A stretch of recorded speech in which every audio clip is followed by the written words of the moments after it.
Menteri Pertahanan Dr. Ng Eng Hen berkata, ada kata sepakat bahawa negara-negara dunia mesti berkumpul demi menghuraikan cabaran sejagat. Namun ini kata beliau tidak dapat dilakukan tanpa penyertaan kuasa dunia seperti China dan Amerika Syarikat. Dr. Ng berkata demikian sebagai menggulung dialog Shangri-La yang menjadi lebih penting lagi kali ini disebabkan isu-isu geopolitik sekarang. Dengan dialog 3 hari ini melabuhkan tirainya, ketegangan Amerika-China dan perang Rusia-Ukraine terus mendapat perhatian besar. Apabila ditanya, adakah kini masanya bagi Asia termasuk Singapura untuk menilai semula kedudukan masing-masing ekoran persaingan dua kuasa besar dunia itu, ini jawapan Dr. Ng. You notice that both the US and Chinese side met with many of the other countries, right? So, and you know, we share notes, so they would have had a measure of each other vicariously.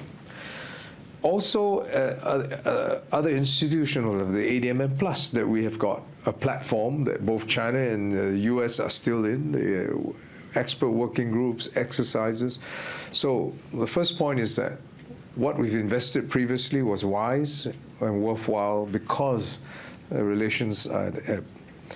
And it must mean that we have to do more of the same, as well as find new initiatives. You asked about Singapore. We'll continue to provide that. We do not aspire or think that we could ever be interlocutor or intermediary for any other powers. Sepanjang sidang puncak ini, Dr. Ng melakukan banyak pertemuan sampingan dengan rakan-rakan sejawatannya termasuk dari Amerika Syarikat, Malaysia dan Jerman. Beliau menekankan perlunya untuk negara-negara berkumpul sedang dunia berdepan dengan cabaran seperti krisis keselamatan dan krisis iklim. There is no shortage of insight or will that some problems are just too big for many countries to come together without the US, China coming together. I mean, that's clear. You know, when you have the first and second largest economies, you can't solve any problem without both of them coming into solution making or finding a path forward. Awal sebelum itu, Dr. Ng berkata para pemimpin pertahanan mahukan keamanan meskipun mereka mengukuhkan ketenteraan untuk melindungi negara masing-masing. Beliau menarik perhatian bahawa perbelanjaan ketenteraan di serata dunia semakin meningkat sejak 2 dekad lalu. Ini kata Dr. Ng boleh membawa risiko jika tiada mekanisme perlindungan yang betul. Increased defence spending per se need not be a sign or source of instability.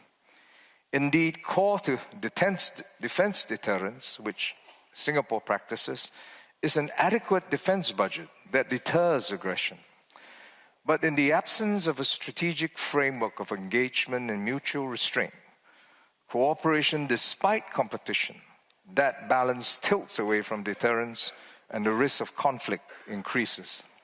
In that context, the increased military spending veers towards an arms race with greater potential for destruction. Dr. Ng juga menekankan bahawa saluran komunikasi mesti dibina sepanjang masa. Apabila insiden tidak dirancang berlaku, kata beliau, saluran komunikasilah yang boleh membantu dalam mengendurkan ketegangan. Keadaan akan menjadi terlalu lambat untuk memulakan atau mengaktifkan komunikasi apabila krisis bermula.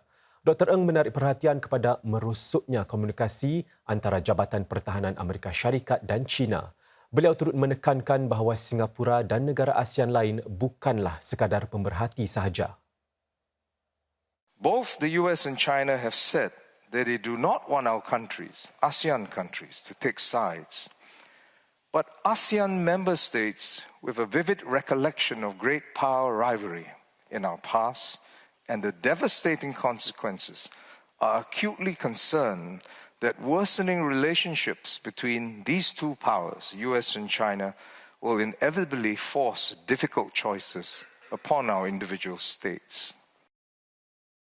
Sementara itu, pada hari terakhir dialog Shangri-La juga, Menteri Pertahanan China Jeneral Li Shangfu berkata konflik dengan Amerika Syarikat akan menjadi suatu bencana tidak tertanggung.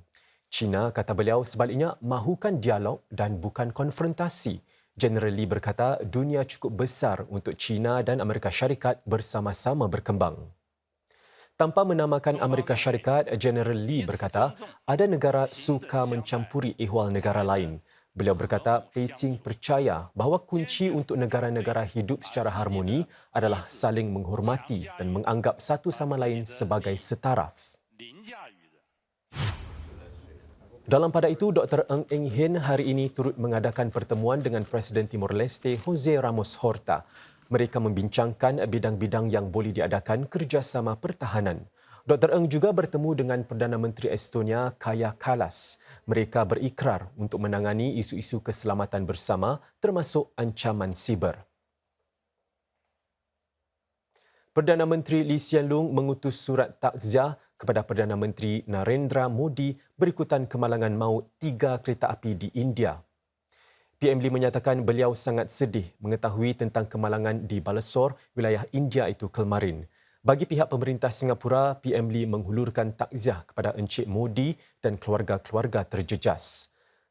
Kemalangan kereta api ini merupakan yang paling dahsyat menimpa India sejak lebih 2 dekad lalu. Sekitar 290 orang dilaporkan terkorban sejauh ini dengan lebih 800 dilaporkan cedera.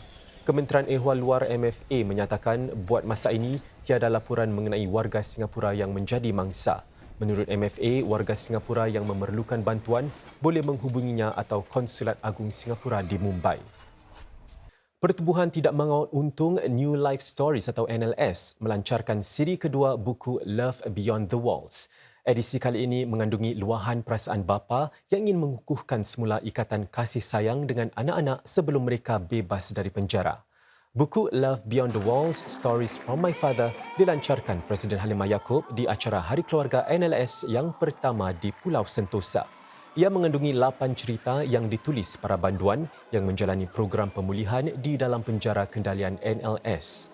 Mereka menyuarakan rasa kasih sayang dan harapan untuk kembali ke pangkuan keluarga tersayang.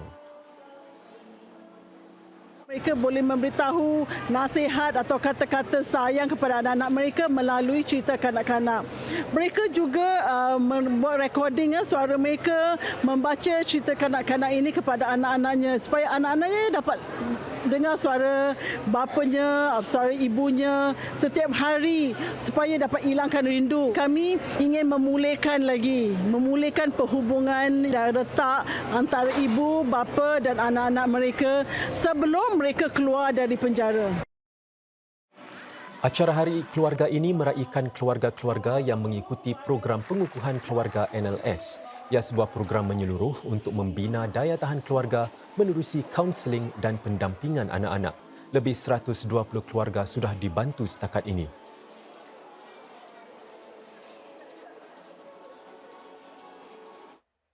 Sebuah galeri ilmu falak kini dibuka di Masjid Darussalam. Ia adalah sebahagian usaha berterusan Pejabat Mufti Majlis Ugama Islam Singapura atau MUIS untuk menggalak masyarakat Muslim memahami tradisi astrologi Islam di negara ini. Ia dirasmikan Mufti Negara Dr. Naziruddin Muhammad Nasir pagi tadi. Inilah salah satu manuskrip lama yang dipamerkan di Galeri Falak di Masjid Darussalam.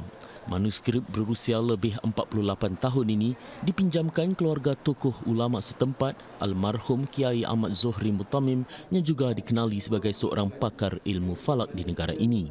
Ia merupakan salah satu manuskrip yang dihasilkan oleh tokoh-tokoh agama tempatan dulu dan sekarang yang dipamerkan di sini. Ia memberi sekilas gambaran tentang sejarah keilmuan Islam di Singapura serta peranan penting yang dimainkan para cendekiawan tempatan dalam memelihara dan menurunkan ilmu astronomi dan kalender Hijriah Islam.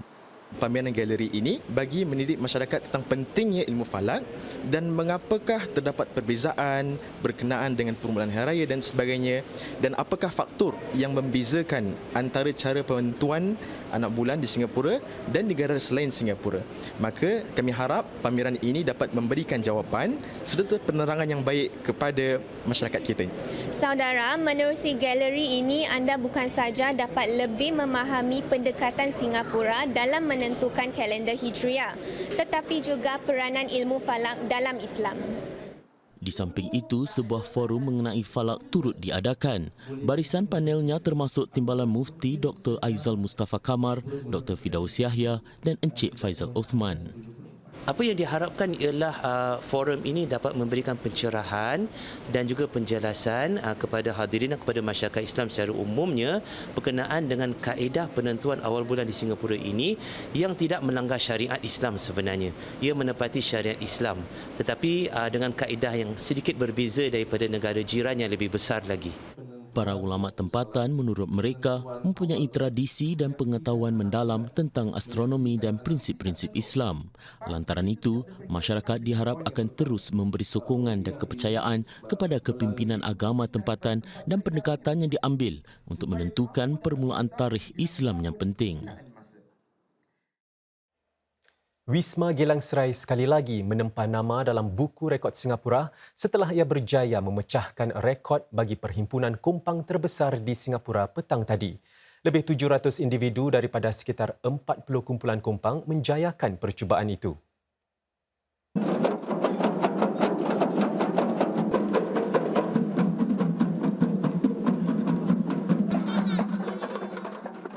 Dari Balai Rakyat Kampung Ubi ke Anjung di Wisma Geylang Serai, bunyi paluan kompang memecahkan suasana. Kira-kira 80 penduduk kawasan Geylang Serai turut mengambil bahagian. Mereka berjaya memecahkan rekod yang dicatatkan pada 2015 yang disertai 425 individu. Tetamu kehormat Menteri di Pejabat Perdana Menteri Dr. Maliki Osman hadir memberi sokongan. Ini merupakan satu langkah yang begitu baik sekali untuk kita menghimpunkan para pakar-pakar paluan kompang kita. Lama kita tak mendengar paluan kompang sebesar. Saya juga gembira melihat anak-anak kecil juga. Ini menunjukkan bahawa budaya kita harus terus kita semarakkan. Ramai di antara mereka yang bukan anggota masyarakat Melayu yang tampil ke hadapan untuk mengambil bahagian. Ini menunjukkan bahawa kepelbagaian budaya Singapura ini harus kita terus kita rasa bangga. Banyak dan pelbagai-bagai juga jenis-jenis permainan juga yang diorang tunjulkan pada kumpulan-kumpulan yang baik, kumpulan baru ataupun kumpulan lama. Kalau kompang itu bulat, jadi bermaknanya kita semua boleh bersatu padu. Jangan fikir, oh saya daripada mana, awak daripada mana.